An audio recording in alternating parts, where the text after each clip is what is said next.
Hi friends, അപ്പം നമ്മൾ കാത്തിരുന്ന കമ്പനി ബോർഡ് അസിസ്റ്റന്റിന്റെ നോട്ടിഫിക്കേഷൻ വന്നിട്ടുണ്ട്. എല്ലാ ഡിഗ്രിക്കാരും എത്രയും പെട്ടെന്ന് തന്നെ എന്ത് ചെയ്യുക, അപ്ലൈ ചെയ്യുക. ഓക്കെ, അപ്പോൾ അടുത്തതായിട്ട് ഇനി VFA വരാനുണ്ട്, അതുപോലെ തന്നെ ബിവറേജസ് LD ഒക്കെ വരാനുണ്ട്. അപ്പോൾ അതിനൊക്കെ നമ്മൾ ഇപ്പോഴേ പഠിച്ചു തുടങ്ങണം. ഓക്കെ, അപ്പം നമ്മൾ ഇപ്പോൾ പഠിച്ചുകൊണ്ടിരിക്കുന്നത് ഭരണഘടന എന്നുള്ളൊരു ഭാഗമാണ്. ഈ ഭരണഘടനയുടെ 2 ക്ലാസ് കഴിഞ്ഞു കേട്ടോ. ഇപ്പോൾ ഭരണഘടനയുടെ ഒരു ഇൻട്രൊഡക്ഷൻ കൊടുത്തു. അതിനുശേഷം നമ്മൾ നമുക്കൊരു ഭരണഘടന ഉണ്ടാവാൻ കാരണമായ ചില നിയമങ്ങളെ പറ്റിയാണ് പറഞ്ഞത്. അതിലെ ഒരു ക്ലാസ് കഴിഞ്ഞു. ഇനി ബാക്കി നിയമങ്ങൾ നമുക്ക് അങ്ങ് പഠിക്കാം. Okay, Indian council act 1909 1909. Okay, ഈ ഇന്ത്യൻ കൗൺസിൽ ആക്ട് അറിയപ്പെടുന്നത് മിന്റോ മോർലി ഭരണപരിഷ്കാരം എന്നാണ് അറിയപ്പെടുന്നത്. മിന്റോ മോർലി ഭരണപരിഷ്കാരം എന്നറിയപ്പെടുന്നത് ഇന്ത്യൻ കൗൺസിൽ ആക്ട് ആണ്. അപ്പൊ തിരിഞ്ഞു പോരുത്, ഇതുപോലെ വേറൊരെണ്ണം കൂടെ വരുന്നുണ്ട്.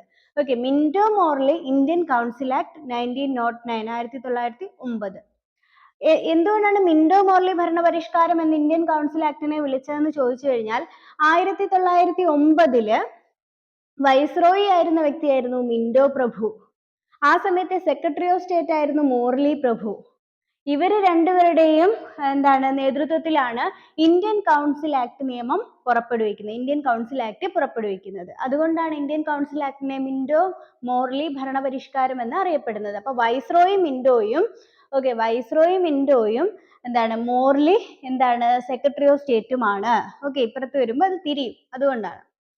ഈ ഇന്ത്യൻ കൗൺസിൽ ആക്ട് അല്ലെങ്കിൽ മിന്റോ മോർലി ഭരണപരിഷ്കാരത്തിന്റെ പ്രത്യേകത എന്താന്ന് ചോദിച്ചു കഴിഞ്ഞാൽ, സാമുദായിക സംവരണം ആദ്യമായി ഇന്ത്യയിൽ ഏർപ്പെടുത്തിയ നിയമം ഏതാണെന്ന് ചോദിച്ചാൽ ഇന്ത്യൻ കൗൺസിൽ ആക്ട് ആണ്. സാമുദായിക സംവരണം ആദ്യമായി ഏർപ്പെടുത്തിയ നിയമം ഏതാണെന്ന് ചോദിച്ചു കഴിഞ്ഞാൽ ഇന്ത്യയിൽ ഏർപ്പെടുത്തിയത് ഇന്ത്യൻ കൗൺസിൽ ആക്ട് പ്രകാരമാണ്. അതുപോലെ തന്നെ മുസ്ലിം വിഭാഗങ്ങൾക്ക് പ്രത്യേക നിയോജക മണ്ഡലം എന്ന ഒരു രീതി കൊണ്ടുവന്നതും ഇന്ത്യൻ കൗൺസിൽ ആക്ട് പ്രകാരമാണ്.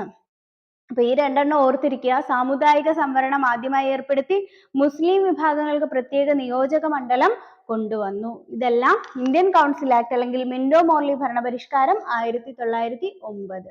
മിന്റോ മോർലി ഭരണപരിഷ്കാരവുമായി ബന്ധപ്പെട്ട് ഇതും കൂടെ ഓർത്തിരിക്കുക. വൈസ്രോയിയുടെ എക്സിക്യൂട്ടീവ് കൗൺസിലിലേക്ക് ഇന്ത്യക്കാരെ നിയമിക്കാൻ തുടങ്ങിയത് മിന്റോ മോർലി ഭരണപരിഷ്കാരത്തിലൂടെയാണ്.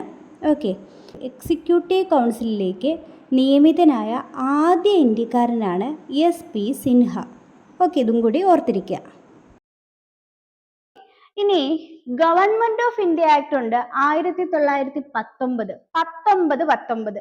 19 ഇല്ലേ, അത് ഓർത്തിരിക്കണേ. 19 അത് ഗവൺമെന്റ് ഓഫ് ഇന്ത്യ ആക്ട് ആണ്. ഇതറിയപ്പെടുന്നത് മൊണ്ടേഗു ചെംസ്ഫോർഡ് ഭരണപരിഷ്കാരം എന്നാണ്. അപ്പോ ഗവൺമെന്റ് ഓഫ് ഇന്ത്യ ആക്ട് 1919, ഇനിയുണ്ട് government of India act. 1919 government of India act അറിയപ്പെടുന്നതാണ് മൊണ്ടേഗു ചെംസ്ഫോർഡ് ഭരണപരിഷ്കാരം. അങ്ങനെ അറിയപ്പെടാൻ കാരണം ആ സമയത്തെ വൈസ്രോയി ആയിരുന്ന വ്യക്തിയാണ് ചെംസ്ഫോർഡ്. അപ്പൊ വൈസ്രോയി ചെംസ്ഫോർഡും സെക്രട്ടറി ഓഫ് സ്റ്റേറ്റ് ആരുമായിരുന്നു? മൊണ്ടേഗു ആയിരുന്നു, എഡ്വിൻ മൊണ്ടേഗു ആയിരുന്നു. അതുകൊണ്ട് അവരുടെ സമയത്ത് നടപ്പിലാക്കിയ നിയമമായതുകൊണ്ടാണ് ഗവൺമെന്റ് ഓഫ് ഇന്ത്യ ആക്ടിനെ മൊണ്ടേഗു ചെംസ്ഫോർഡ് ഭരണപരിഷ്കാരം എന്ന് അറിയപ്പെടുന്നത്. ഇതിന്റെ പ്രത്യേകത എന്തൊക്കെയാന്ന് വെച്ചാൽ, ബ്രിട്ടീഷ് ഇന്ത്യയിൽ ദ്വിമണ്ഡല സമ്പ്രദായം, ബൈക്കാമറലിസം, ഓക്കെ, കൗൺസിൽ ഓഫ് സ്റ്റേറ്റ് എന്നും ലെജിസ്ലേറ്റീവ് അസംബ്ലി എന്നും 2 മണ്ഡലങ്ങൾ ഉണ്ടായി, ദ്വിമണ്ഡലങ്ങൾ.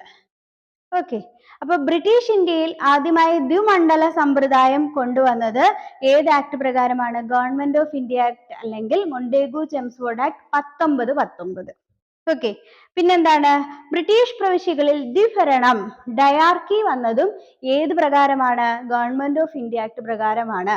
ഓക്കെ, അപ്പൊ ഇത് ഓർത്തിരിക്കാനായിട്ട് 19 രണ്ടെണ്ണം ഇല്ലേ, 19 ഇല്ലേ, ദ്വി അല്ലേ. അപ്പൊ ദ്വിമണ്ഡലമായാലും ദ്വിഭരണമായാലും എല്ലാം 19 ഗവൺമെന്റ് ഓഫ് ഇന്ത്യ ആക്ട് അല്ലെങ്കിൽ മൊണ്ടേഗു ചെംസ്ഫോർഡ് ഭരണപരിഷ്കാരത്തിലൂടെയാണ് വരുന്നത്. ഇത് കൂടാതെ ഒരു പോയിന്റ് കൂടെ ഉണ്ട്. ബ്രിട്ടീഷ് ഇന്ത്യയിൽ വനിതകൾക്ക് വോട്ടവകാശം ആദ്യമായി നൽകുന്നത് ഏത് ഭരണപരിഷ്കാരത്തിലാണ്? മൊണ്ടേഗു ചെംസ്ഫോർഡ് ഭരണപരിഷ്കാരത്തിലാണ് അല്ലെങ്കിൽ ഗവൺമെന്റ് ഓഫ് ഇന്ത്യ ആക്ടിലാണ് വനിതകൾക്ക് വോട്ടവകാശം എന്നുള്ള ഒരു രീതി കൊണ്ടുവന്നത്. ഓക്കെ, അതുപോലെ ഗവൺമെൻറ് ഓഫ് ഇന്ത്യ ആക്ട് 1919 ഓർക്കാനുള്ള മറ്റ് ചില പോയിന്റുകളാണ്. രാജ്യത്ത് നേരിട്ടുള്ള തിരഞ്ഞെടുപ്പ്, അതായത് ഡയറക്റ്റ് ഇലക്ഷൻ എന്ന ആശയം മുന്നോട്ട് വെച്ചത് ഗവൺമെൻറ് ഓഫ് ഇന്ത്യ ആക്ട് 1919 പ്രകാരമാണ്. അതുപോലെ തന്നെ പബ്ലിക് സർവീസ് കമ്മീഷൻ്റെ രൂപീകരണത്തിന് കാരണമായ ഭരണപരിഷ്കാരവും ഗവൺമെൻറ് ഓഫ് ഇന്ത്യ ആക്ട് 1919 അല്ലെങ്കിൽ മൊണ്ടേഗു ചെംസ്ഫോർഡ് ഭരണപരിഷ്കാരം. അതുപോലെ ലണ്ടനിൽ ഇന്ത്യൻ ഹൈക്കമ്മീഷണറുടെ ഓഫീസ് രൂപീകരിച്ചതും മൊണ്ടേഗു ചെംസ്ഫോർഡ് ഭരണപരിഷ്കാരത്തിലൂടെയാണ്. അപ്പോൾ ഇന്ന് പഠിച്ച കാര്യങ്ങളെല്ലാം എല്ലാവർക്കും മനസ്സിലായെന്ന് പ്രതീക്ഷിക്കുന്നു. അപ്പോൾ അടുത്ത ക്ലാസ്സിൽ കാണാം. ബൈ. പോകുന്നതിന് മുന്നേ സബ്സ്ക്രൈബ് ചെയ്യണേ. ഇഷ്ടപ്പെട്ടാൽ ലൈക്ക് ചെയ്യുക, കമൻ്റ് ഒന്ന് ചെയ്തേക്കുക. Okay, by.